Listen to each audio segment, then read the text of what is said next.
Good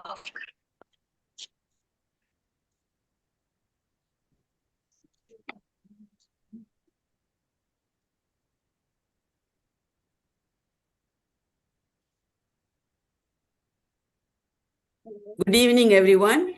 It's so good to see all of you. A very warm welcome.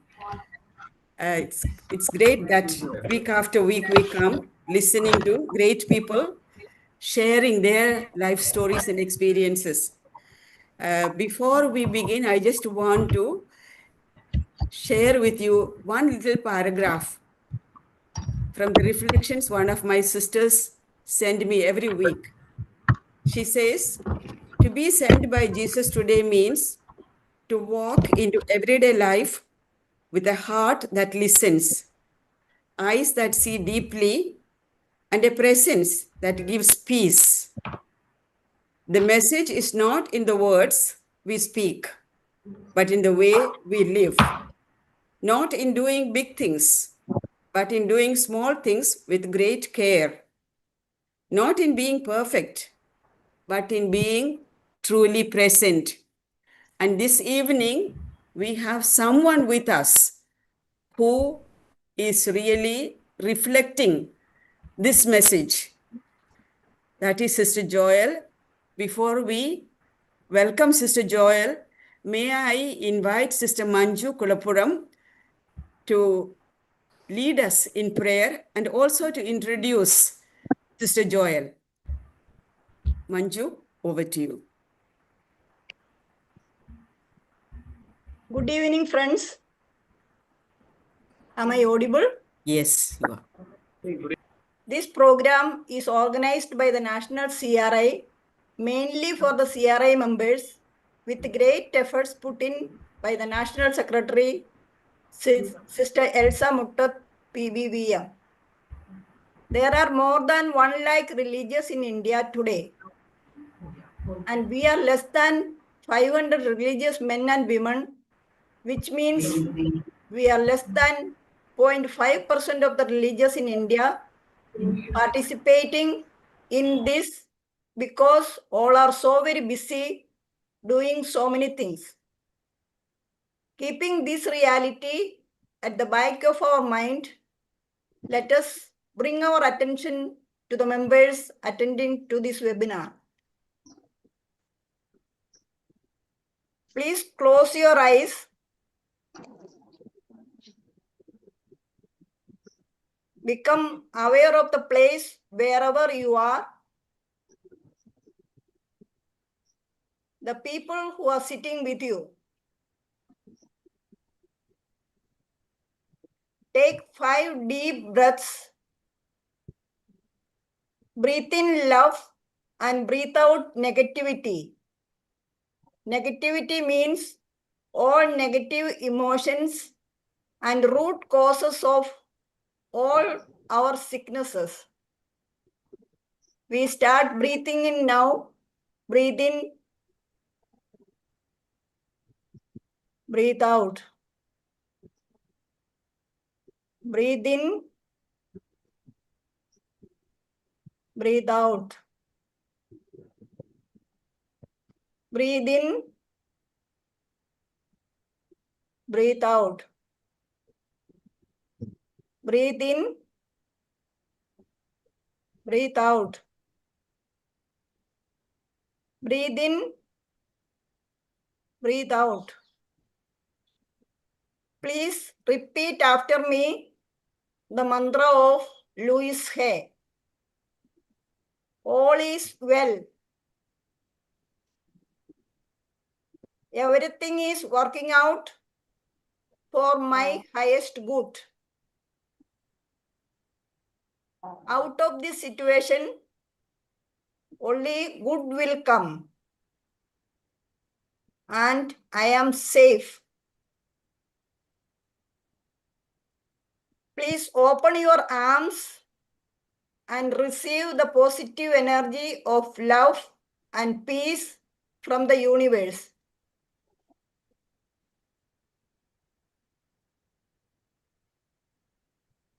Now we open our eyes and pass on this positive energy we received to each one who has joined for this webinar from the different parts of our country by waving our hands.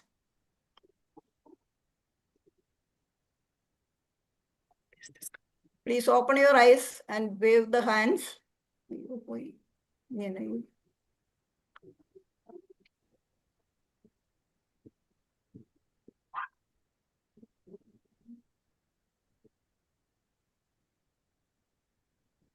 Let us repeat the prayer. Loka samasta sukhino bhavantu, which means may all beings everywhere be happy and free for universal well-being and peace. We repeat it 4 times, imagining that we are turning to all 4 sides, embracing all the living beings across the world. We start. Loka samasta sukhino bhavantu. Loka samasta sukhino bhavantu. Loka samasta sukhino bhavantu. Loka samasta sukhino bhavantu.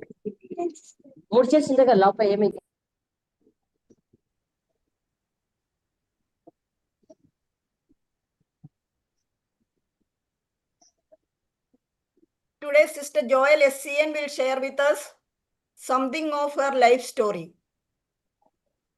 Joel is 80 years old. She joined the congregation Sisters of Charity of Nazareth, SCN, during her nurse's training in Mokama, Bihar. After becoming a sister, she was like anybody else in different places, doing the ministry assigned to her. In 1987, she got the chance to attend the 3-month course in ISI Bangalore with late Father Stan Swami. Since then, she is fully involved in the frontier ministry in Chatra district of Jharkhand. I came to know Joel in 1988 when I was doing 1-year training program for social action in Khagol, Patna. In 1990, I visited Joel in the Hunterganj village of Chatra district. The young Joel was working with Vinay Bhai and 2 more activists belonging to Hindu religion. I have vivid memories of my experience there, where they were living and working with very minimum facilities. Later, Joel moved to their social action center at Chetana Bharati, Chatra district. Joel will tell about their manifold involvements there. Even at this age of 80, Joel gets up around 4 a.m. every day. She reads a lot. She is very good at writing very brief reports. She spends time in deep meditation and reflection. Their leader Vinay Bhai is in Chatra jail since more than 3 months now. Each day, Joel and some of their leaders are going from one office to the other, trying their best to get bail for their leader Vinay Bhai. Since some years, Joel and I have regular sharing about the way God is leading us each day. We share our struggles and seek God's ways together. It is so very energizing and we move forward each day. We help each other to see the many miracles that are happening in our lives. Often we remind each other Louis Hay's words, "Whatever I need comes to me in perfect time, space, and sequence. Also, we believe in the words of Paulo Coelho. When you want to achieve something in life, the whole universe conspires to fulfill it. So, over to Joel. So thank you, Manju, for that beautiful introduction and of your interactions and your connections with Joel. So Joel, please unmute yourself, and we are delighted to have you. And I hope those who are young and old are listening, because age is no barrier for mission.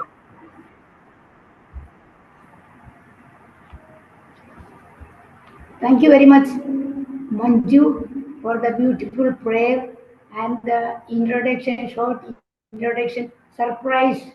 I was surprised that you remembered so many things about me in such a few sentences.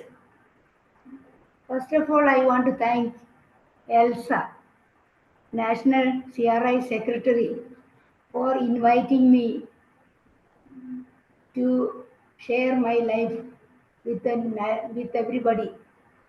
So, very special thanks to Elsa. And I find myself, I think it is a very rare chance that I have gotten to share my life. And there are many people who are who want to hear and listen and who have spent time to be here this evening. So I thank every one of you. The theme for this evening's sharing is Prophets of Hope, Channels of Peace. I shall briefly share how I tried to be a peacemaker and a prophesy hope in hopeless situations. So bear with me as I share my little life. In 1944, February 20th, it was a crucial day with unimaginable possibilities. For 9 months, I was living a dependent life, floating in a cozy, safe, warm, and rented home. Suddenly, the owner of this home began to push me out. She knew I had grown too big for her belly, and I too needed freedom. This process, as I look at it, was highly creative.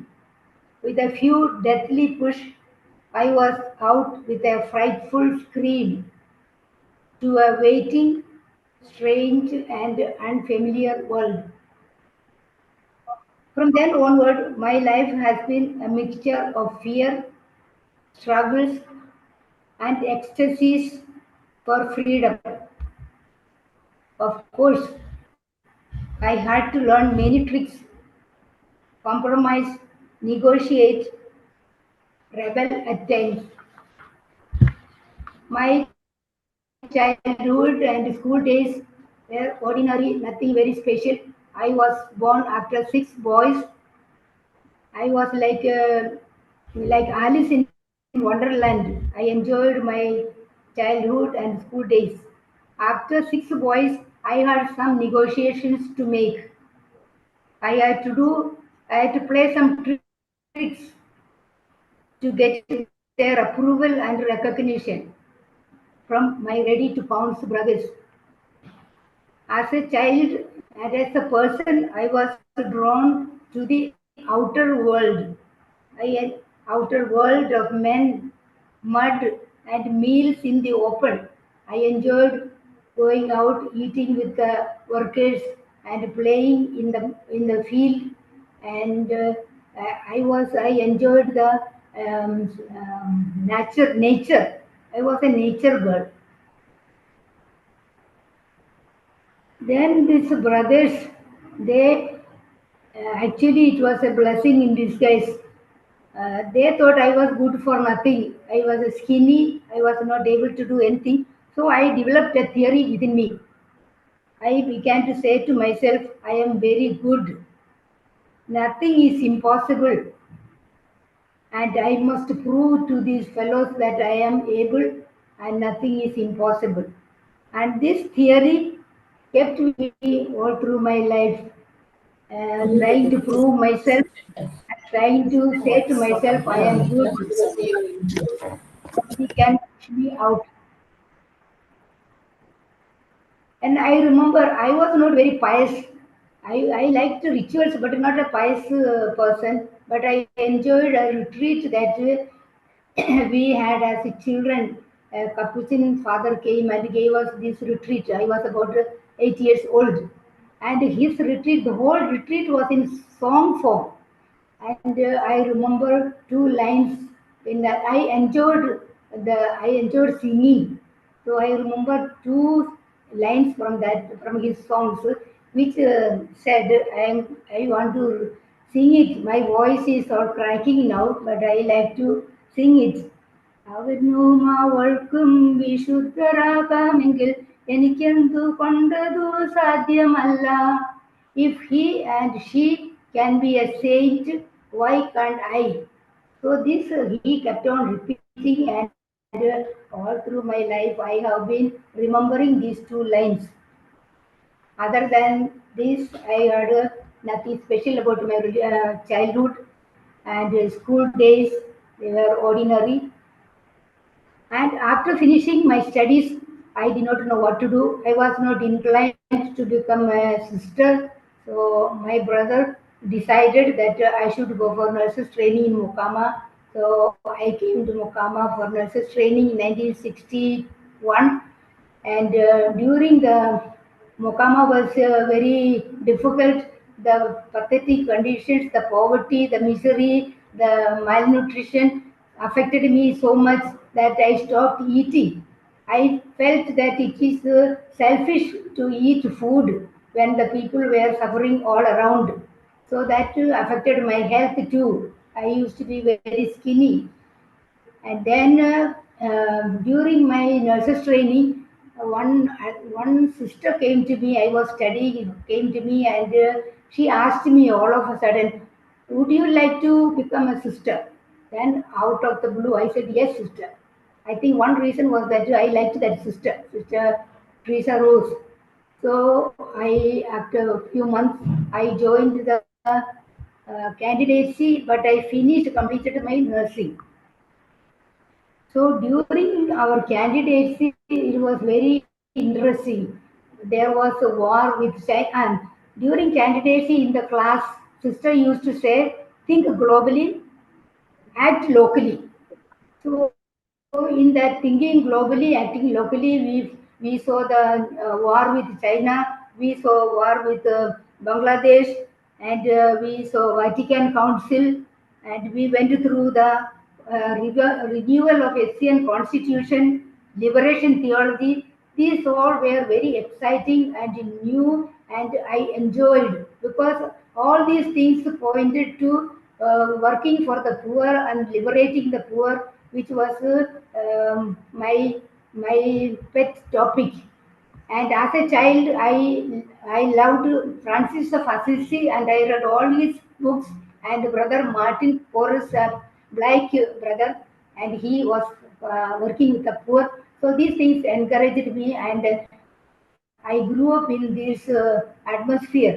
And again, when in the candidacy, we had all these Vatican Council, Liberation Theology, SCN, and the SCN Constitution, revised SCN Constitution, I felt very good. It had all that I want to do, accomplish as a religious. The Constitution allowed us to do anything that will expand mission and to work for the poor. So I was very happy with that. And then the Constitution encouraged us to option for the poor and live in mud houses and go to the village, etc. And while we were in the formation, there were a number of theologians and activists would come through Mukama, and sister would call them to give us classes. There was a T.K. John, Father Stan Swami, Rob Curry, Philip Matra. Some of these people would come and share their experiences and to teach us what is liberation theology all about. And then we heard about assassination of Martin Luther King in America. He was working for the black identity. So all these things was very appealing to me, and I was determined I would work for the poor. Then from the candidacy, my first mission was to Bakhtiarpur. It was we had to start a mission. Community Health Center, Pioneer Mission. This is where I began, my grounding in mission began here in the community, especially when we had weekly reconciliation. And our parish priest, Father William Goodrow, he was a very good missionary, very radical missionary, and Sister Mary Francis, our superior, she was equally radical. So, but both of them had difficulties. They would argue with small things almost every day. But when Saturday came, they would be will be three sisters, Sister Lucia, myself, and Mary Francis, and Father, and they will start asking pardon from each other for the whatever they committed during the week. And so we also shared in our shared our pardoning. So that was a very good thing. I thought it was an exemplary way of living religious life, asking pardon. Later they became, after asking pardon, all became very normal. So this went on. Then another incident I want to share is when we were from the railway station, we saw a beggar, very sick woman lying there with her 8-year-old son. So Mary Francis told me, let us take her to our clinic. So we carried her to our clinic, and she was brought, and everybody said, there is no place. Where will you keep her?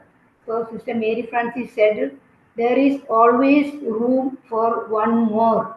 She repeated the saying of Mother Catherine, our foundress. So we found a place and kept her, and she was daily, every time we took care of her, she was cursing us and cursing everybody, and she felt everybody was not. Her condition is because of all the people, and she could not forgive anybody. But then slowly, slowly with our care and concern, whatever her attitude, by the 6th, 7th day, she was a completely normal person asking pardon for what she had done, and she died a very peaceful death. And we searched for her people and gave the body to them. So that I was thinking how our ministrations and something happened to her that she became a human being and she died a saintly death. Then in Bhaktiyarpur, one more thing I want to say in Bhaktiyarpur, there it was flood everywhere, flood every year. Bhaktiyarpur was famous for treating flood victims. So one day Mary Francis told me, I was about 23 years old, junior sister and a candidate with me. She said, go to the block development officer and ask if he needs any help. So we went to walk to him about 2 kilometers. We walked to him and asked, do you need any help? He said, of course we need help. The junior doctors from Patna are here. They are about to get on into the boat and you get in. Then I said, sir, I have to inform sister. She doesn't know. Then he said, no problem. I know, sister. I will send somebody and inform her. You go. Then I asked how many days it will take. And he said, I don't know, maybe 6 days, 1 week.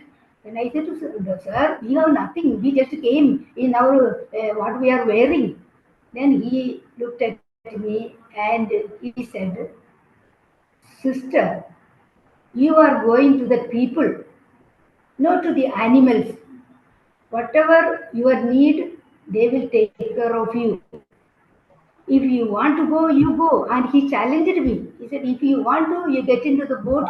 Otherwise, we are going. So that challenge did something to me. And I told this candidate now, she is Sister Suma. I said, let's get in. So we both got in without any permission from superior, without her knowing. And she never knew. The officer forgot to tell her. So we went and came back after 6 days. We came back very happy, very satisfied with whatever we did. But how we lived 6 days, we don't know. So when we came back, so frightened, junior sisters and without permission. But sister was standing there. She said, "Welcome. Tell us all your accomplishments, all your what you do." Huh? So that way, the leaders, I feel the leaders, if they can be understanding and give support, encouragement, then we can, our young sisters can work miracles. Like I was very much I appreciated sister, and my later life was base for what sister did for me those days. And so when I look at it, I feel freedom. I am talking about freedom, my first birth and again freedom, new life. And I feel freedom simply did not happen. And there were many midwives to help and who supported me in my birthing at different times.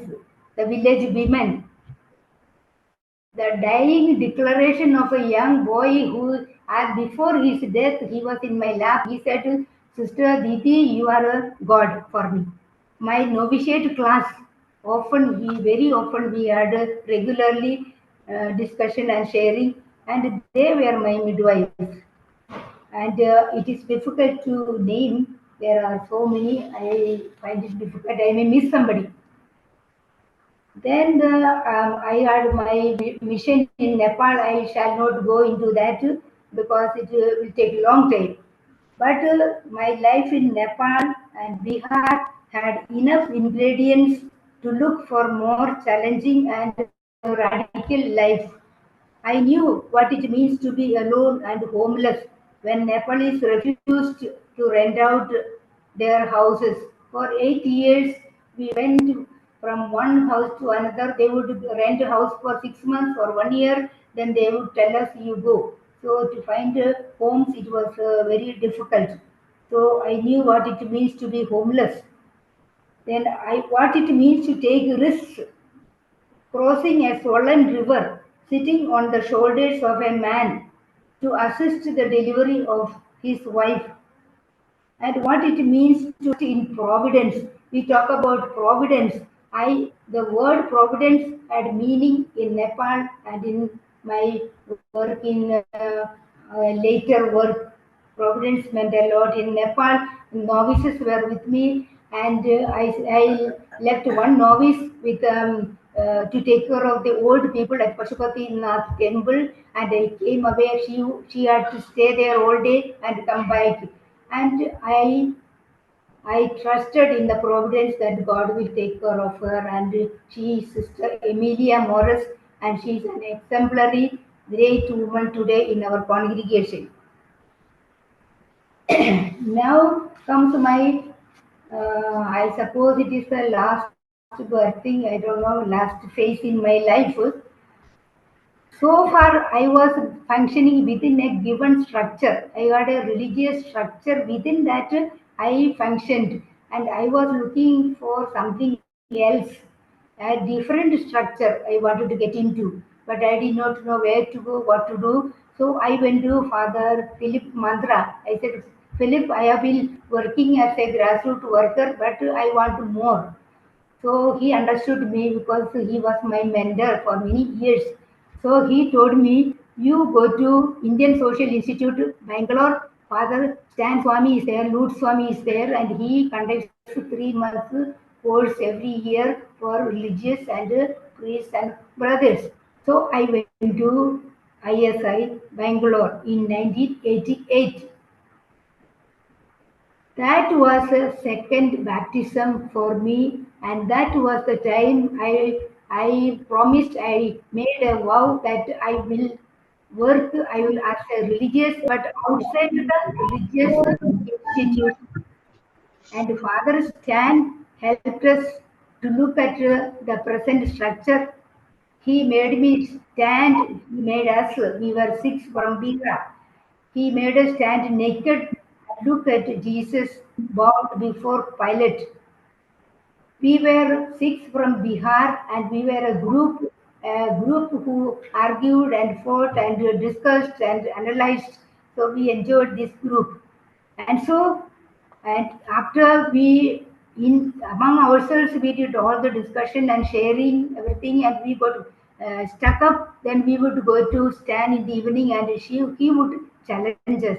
He would smile and he would challenge us. He challenged us to take an honest look at religious life. He said, "Leave the church bells and sanctuary," he would say, "rules and rubrics, and be with Jesus of Nazareth, not the Jesus of the tabernacle." Another thing he said, "You have the wings. Why do you crawl? Use them to fly." At another thing he said, "Don't get stuck up in God, in practices, and to begin a new practice, begin a new theology, new religious life.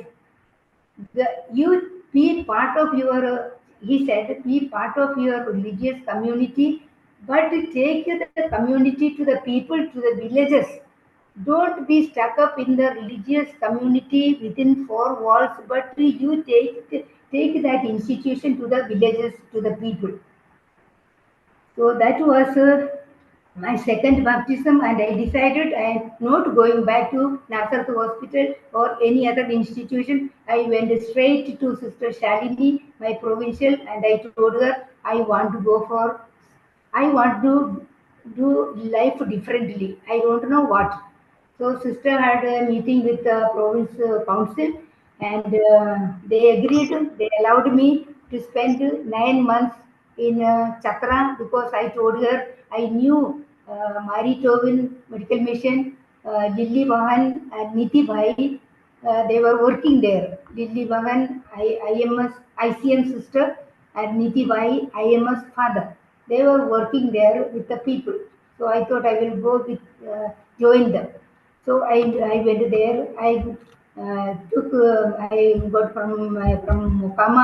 I had a small trunk box, a tin trunk box.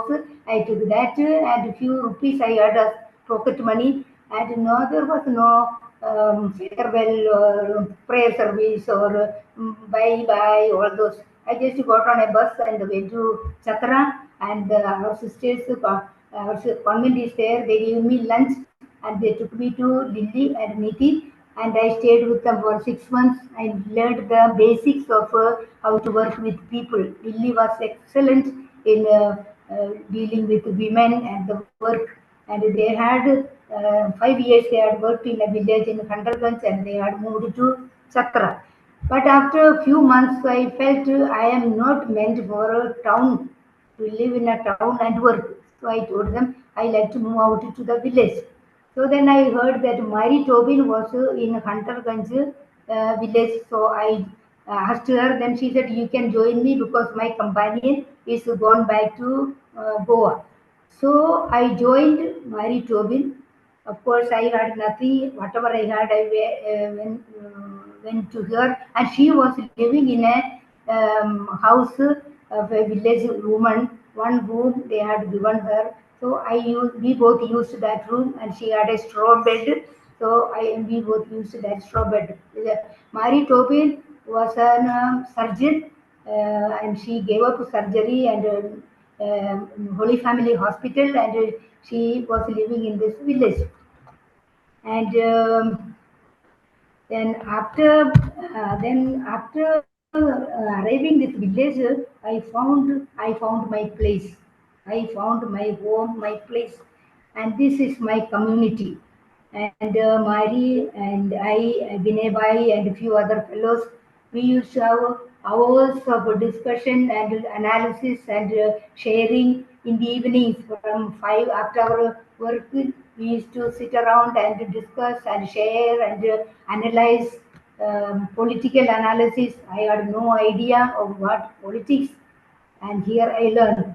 Then in the morning, we would take a cycle and we would go to the villages for meetings. We had no money and we had nothing to eat. So we would go with the cycle, and by evening, that cycle was full of edibles, rice, dal, potato, all those things. So we came back, and that would last for 2 3 days. And then again, we would go to the villages and visit. And our main intention was to organize the people to fight against the landlord. The landlord owned most of the land there, about 2,000 or more acres of land in 22 villages.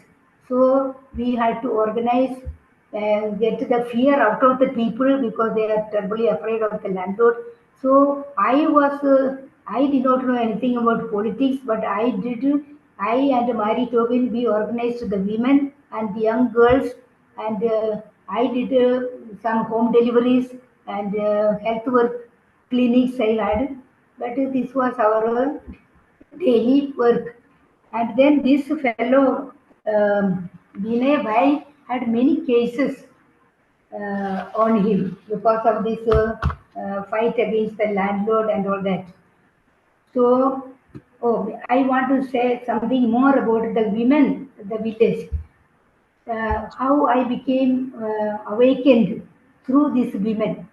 One day I was so very frustrated and alone, lonely, and I started to cry. Then this lady, this Musagar woman, told me, Didi, you have no right to cry.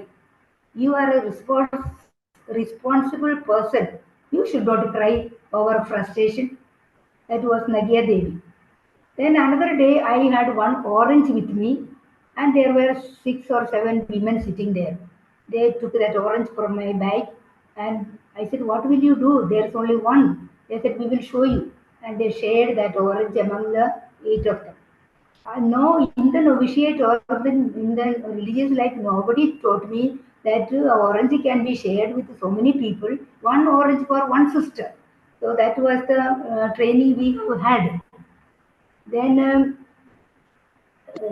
then this attachment to nature and to earth, that I learned from this Musahar lady. She would cow dung the floor, and then I told her, don't do every day. It is not so dirty. We can do once a week. And for that, she said, Didi, this floor has been serving us every day, all day, every minute. Should we not give in gratitude to serve this floor? So then I understood what is ecology, what is environment, what is living with nature, with what is earth. These illiterate women taught me. Then we began in a great earnest way, we began the land struggle. And as I said, this Vinay Bhai had many cases on him, and we were living in this mud house in the ashram, called ashram. And one day, early in the morning, 5 a.m., some fellows came from the police station, were very close. And they came in their, not in their dress uniform, but in their clothes. They said, "Where is Vinay?"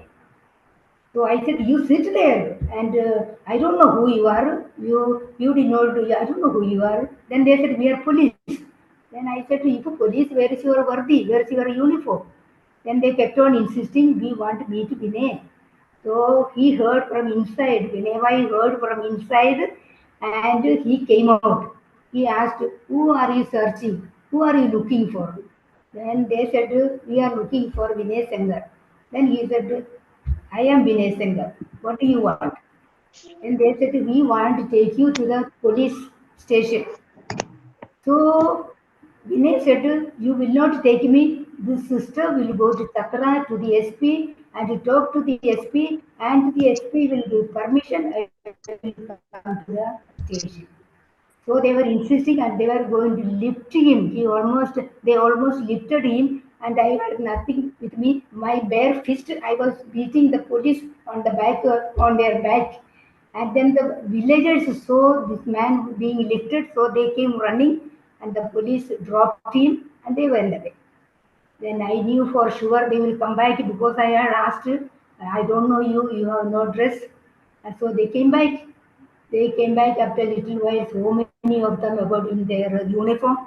They came and the police officer came ahead, and I am frightened to death because I was very new and I did not know politics and all those things. So he had told me, Madam, you are doing a very wrong thing. You are hiding a lawbreaker.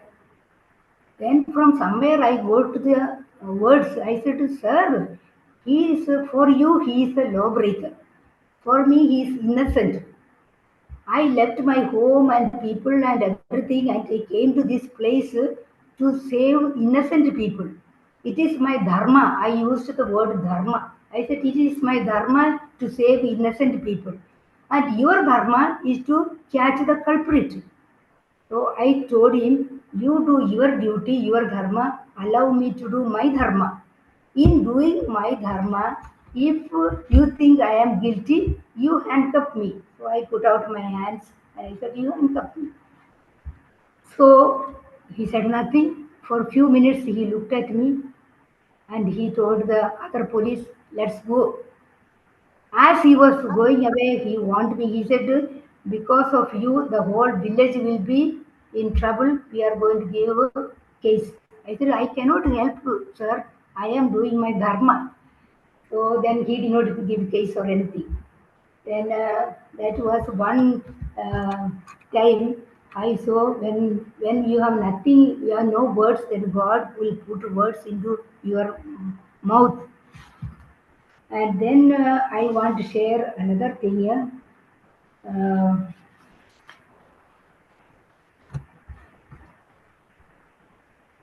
Assassination of four our village leaders. They were assassinated, killed at night, and the people from the village came to me. I was alone with one village lady, and Vinay Bhai was in Tandava doing some work, stopping the Naxalites. Fellow is mad, and his friend is needs medication, but we cannot. It was 1 o'clock at night, and we cannot. No shops will open. So I went out at night with this man and went to the shop and made them open and brought the IV fluid and ministered. And the next day I went to the village and the people were sitting there with this dead body, and I said we will not give the dead body until the SP comes from Patna, from Chatra. So we sat there pouring rain, and I am hoping that Vinay Bhai will come from Tandava anytime because I don't know what to do.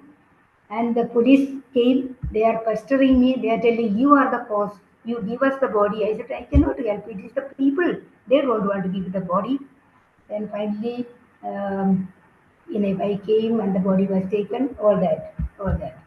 And then for the cremation, we took the body to the landlord's house, Angan, took the body there and we cremated there. And for the cremation system, my Marian had come from Chakra with the flowers and all that. So these were the struggles I went through, and we at the end we were able to release to about 2,000 acres of land from the landlords in 22 villages. But after the struggles, all the men went underground or left the area because they were afraid of the police, and the women and myself were left. So we wanted to, and the government was accusing us that we are Naxalites, and the Naxalites were accusing us that we are the agent of the police. So then we decided we will register an organization. That is how our organization was registered in the name of Chetana Bharati. Then began the institutional work organizing the women, Mahila Mukti Sangharsh Samiti, Gurukul, adolescent girls, and illiteracy. All those things began after getting the land and the land reformation, land how to cultivate. Muslims did not know how to cultivate the land. Another thing I want to say, in all these things, there were many religious congregations, women and men came to Hunterganj to and stood with us, helped us, and the CRS of Daltonganj gave us enough supplies to feed the people. So the church was, even though it was a secular movement, the church was very much with the organization, with the movement, and many people stayed with us, brothers and sisters, and all that. So there are much more to say, but there is not much time. So I want to say what are the learnings I got from this my life in short. From living and working with secular groups, I was looking for insertion community or living religious life differently other than in the structured life. So what I learned, one's own religious community is a bulwark of support. I always felt when I went back to the community, nearby communities, I would go once in a while. I felt refreshed. They were welcoming. I felt good that I have a home. I have my own people. And I could, because where I was alone. The men were there, activists were there, they were all were there, but I felt very lonely at times. And when I open my Bible these days, I see many places I have underlined red, and I realized those were the loneliest time in my life when I had nobody. So I would either use the Bible or I would write. I would write copiously and I would tear. Then I would write my frustrations. I would tear and then I would keep some. Then I would read. Reading, writing, and Bible. These were my support system. So the community, my own community was very supportive, especially the leadership. The leadership from the beginning till today, they supported me very much. I can vouch for that because the novices were sent to us for 7, 8 years, 8, 9 years. They were sent there for their exposure program. If which means the community believed in our work, even though it is a secular work, they believed and allowed the novices 2, 3 months to live with us with all the difficulties. So the community is a support. Then involvement in formation program, I already told you, it was a spiritual strength for me. Those novices coming to. Then there are forums and chapters. Social activists, religious social activists have a right place where you have all the right to speak because you have the experience. Experienced knowledge is with you, so you can speak, and people will, the sisters and the members will listen to you. They cannot but listen because we are speaking. The sister is speaking from lived experience. I am not the only one. There are many in our community congregations also. There are sisters, but we must not shy away from sharing and speaking. They have to listen. Then another thing I learned, activists, we sisters can share constructive ideas. We can give political analysis, analytical reasons we can give. We are in the convent, in the religious life, we are like living in a well. So when we are out, we have many more openings, we understand better. And in our policy formation, we can help them. Then structural and political analysis is missing in our religious congregations, men and women. We need to get out of the age-old systems and meaningless practices, and as Stan Swami said, to start new practices, new systems, new structures. Then I had the freedom and I had without fear, I could question the concept of God, heaven, hell, angels, devils. All these things, I had the freedom, I could speak freely, share.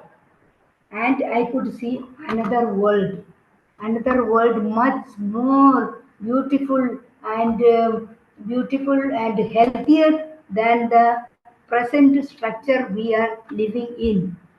And this present, the another new world is much more challenging, much more real. It gives us much more deeper commitment to whatever we have professed. So I shall stop here, Elsa. Nobody saying anything. Thank you, Sister Joel. I would say that was a very deep and profound sharing. So let us just take 1 minute of quiet to get in touch with what has touched us, inspired us, and is challenging us.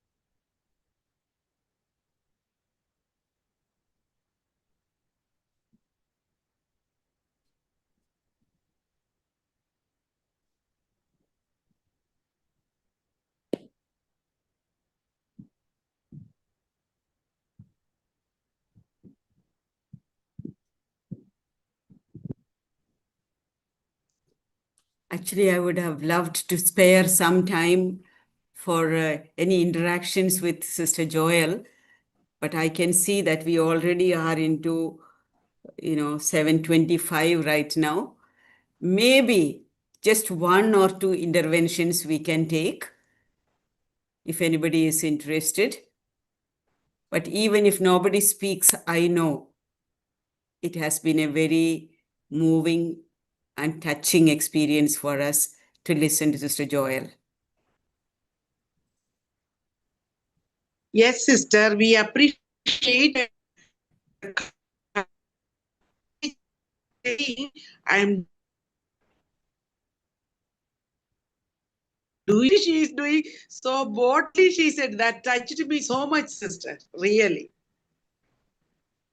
Very good.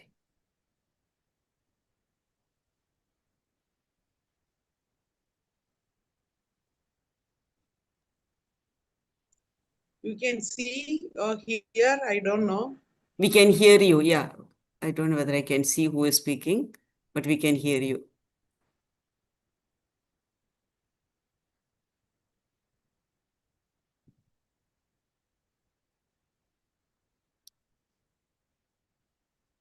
I can see a hand. I do not know whose it is. You can unmute yourself and speak, one person at a time.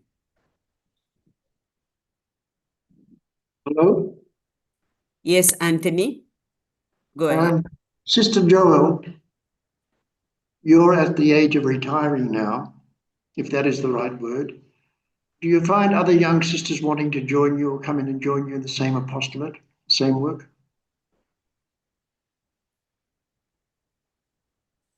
Joel, unmute.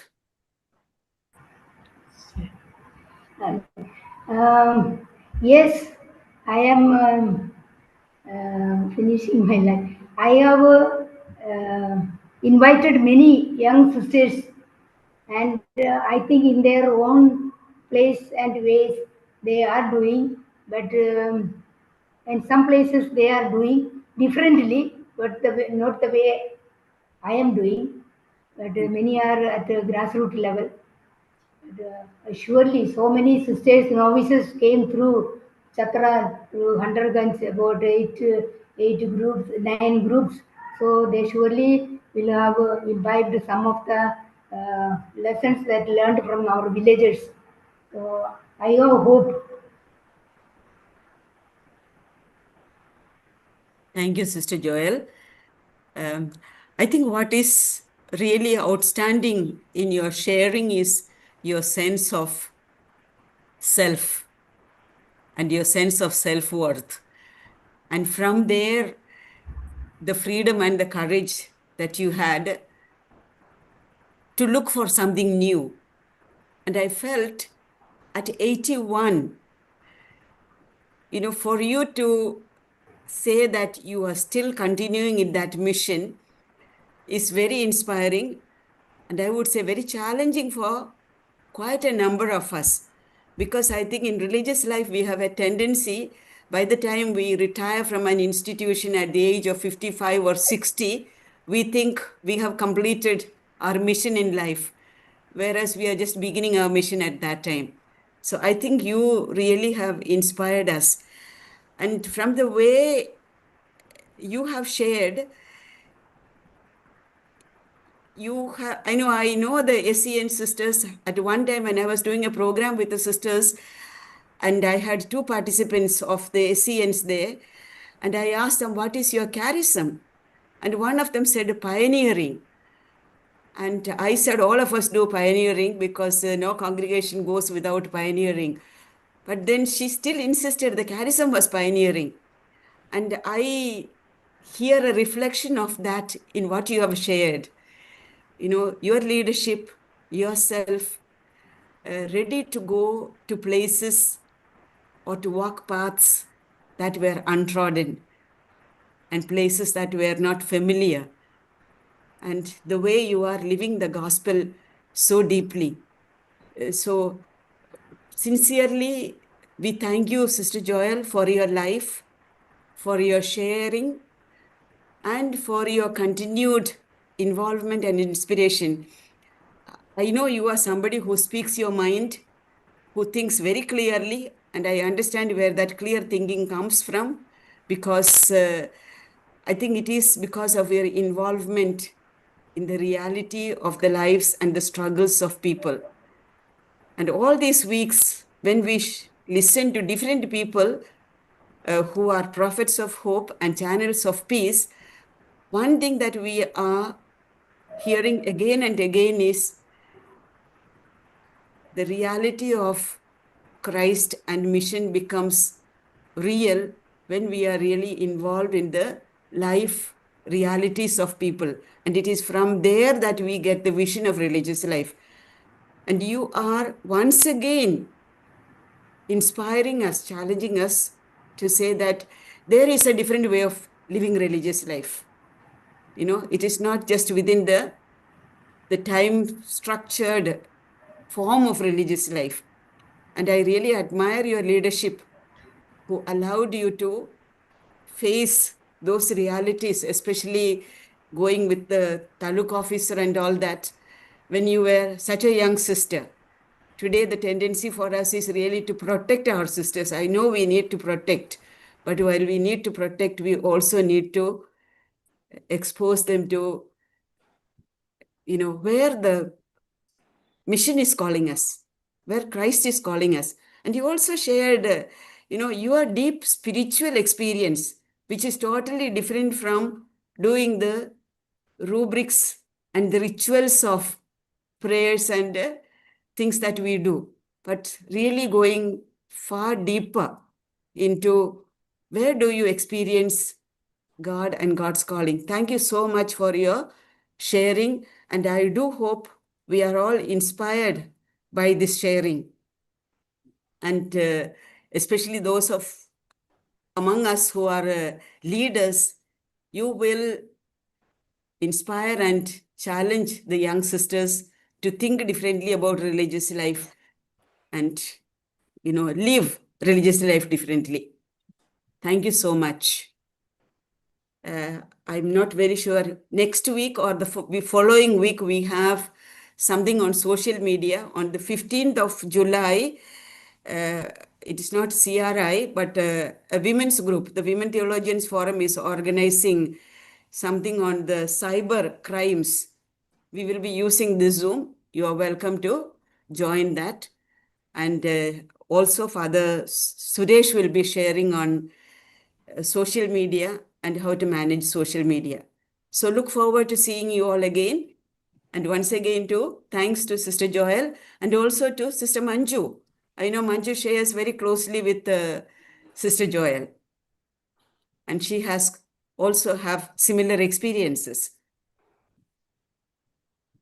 So thank you again and good night and blessings.